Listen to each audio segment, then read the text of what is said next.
குருக்ஷேத்திர போரின் இறுதி கட்டமான 18ஆம் நாள். பீமனுக்கும் துரியோதனனுக்கும் நடந்த கதாயுத யுத்தத்தில் துரியோதனன் தொடை பிளக்கப்பட்டு குற்றுயிராக களத்தில் வீழ்ந்து கிடந்தான்.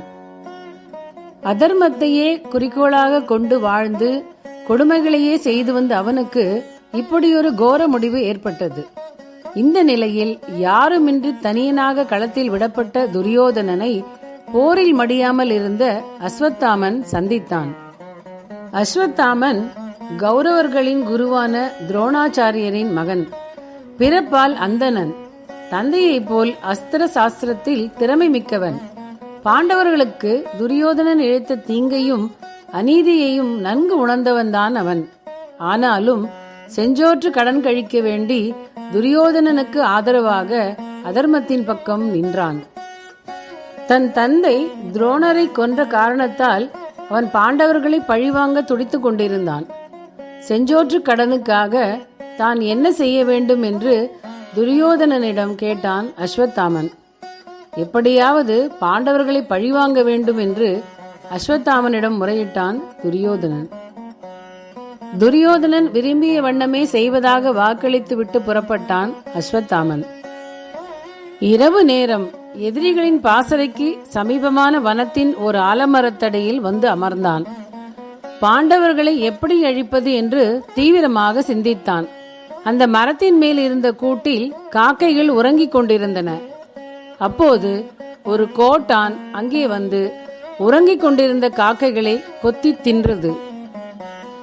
இரவில் கண் தெரியாமல், எதிரி யாரென்றும் அறியாமல், எதிர்க்கவும் முடியாமல் காக்கைகள் உயிர் விட்டன. அந்த கோட்டான் காக்கைகளை கொன்றது போல் உறங்கிக் கொண்டிருக்கும் பாண்டவர்களையும் பாண்டவ புத்திரர்களையும் கொன்று பாண்டவ வம்சத்தையே இரவோடு இரவாக பூண்டோடு அழிக்க திட்டமிட்டான் அஸ்வத்தாமன். பாண்டவர்களின் பாசறைக்கு சென்று உறங்கிக் கொண்டிருந்த பாண்டவர்களின் புத்திரர்களை ஒவ்வொருவராக வெட்டிச் சாய்த்தான். பாண்டவர்கள் மட்டும் அந்த நேரம் அங்கில்லாமல் போகவே அவர்கள் உயிர் தப்பினார்கள். பொழுது புலரும் நேரத்தில் பாசறைக்கு திரும்பிய பாண்டவர்கள் தங்கள் புத்திரர்கள் அனைவரும் கோரமாக மடிந்து கிடப்பதை கண்டனர். இது அஸ்வத்தாமன் வேலை என்றறிந்த ஐவரும் கொதித்து எழுந்தனர். வனத்தில் ஓடி மறைந்திருந்த அஸ்வத்தாமனை தேடிச் சென்றனர். போருக்கு அறை கூவினர். நேருக்கு நேர் போர் செய்ய இயலாத அஸ்வத்தாமன் ஒரு தர்பையை மந்திரித்து அதனை அஸ்திரமாக்கி பாண்டவர்களின் சந்ததி அனைத்தையும் அழிக்கும்படி ஆணையிட்டு அதை ஏவினான்.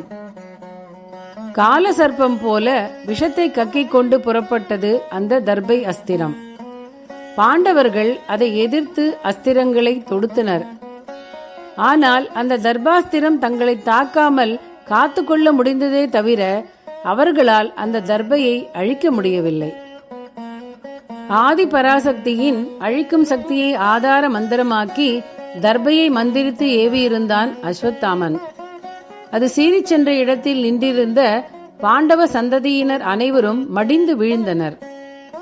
முடிவாக மீதி இருந்தது ஒரே ஒரு பாண்டவ சந்ததிதான். அர்ஜுனனின் புதல்வன் அபிமன்யுவின் மனைவி உத்தரையின் கர்ப்பத்தில் இருந்த சிசுதான் அது. உத்தரை விராட மன்னனின் புதல்வி. அபிமன்யுவின் மனைவி உத்திரை அம்பிகையிடம் தீவிர பக்தி கொண்டவள்.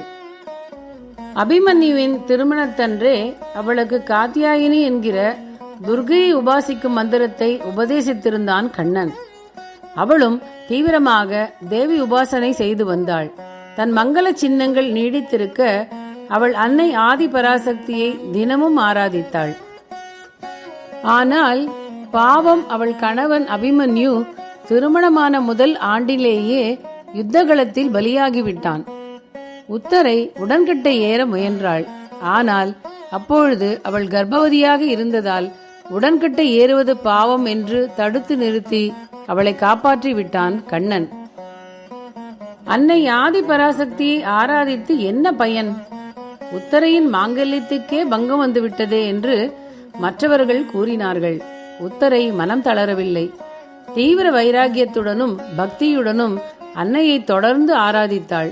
அதற்கு பலன் கிடைக்கும் நேரமும் வந்தது. கண்ணனின் ஆணைப்படி கர்ப்பரக்ஷ மந்திரத்தை ஜபித்து காத்தியாயினியை பக்தியோடு பூஜித்து வந்தாள் உத்தரை. அஸ்வத்தாமன் அனுப்பிய தர்பாஸ்திரத்தை கண்ணனே ஒரு ஆயுதத்தால் தடுத்து நிறுத்தி இருக்க முடியும்.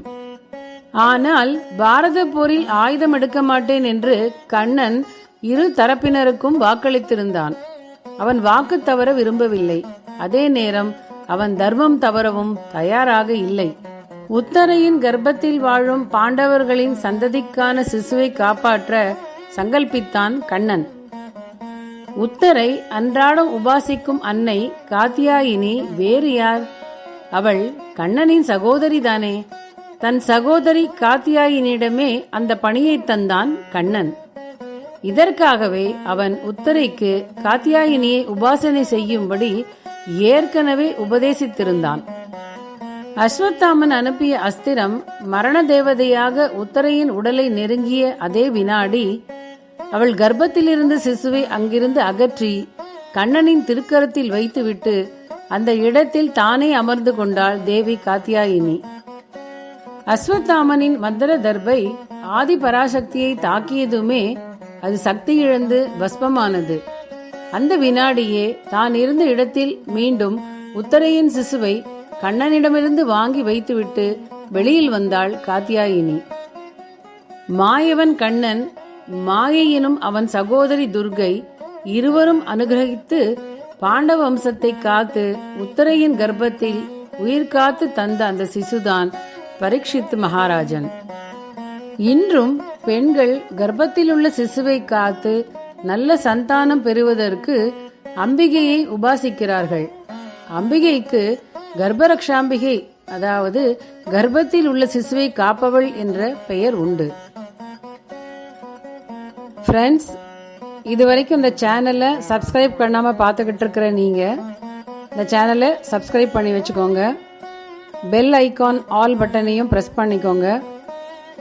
நான் போடுற எல்லா போஸ்டும் உங்களுக்கு நோட்டிபிகேஷன்ல அப்பதான் கிடைக்கும். தேங்க்யூ. குருட்சேத்திர போரின் இறுதி கட்டமான 18ஆம் நாள்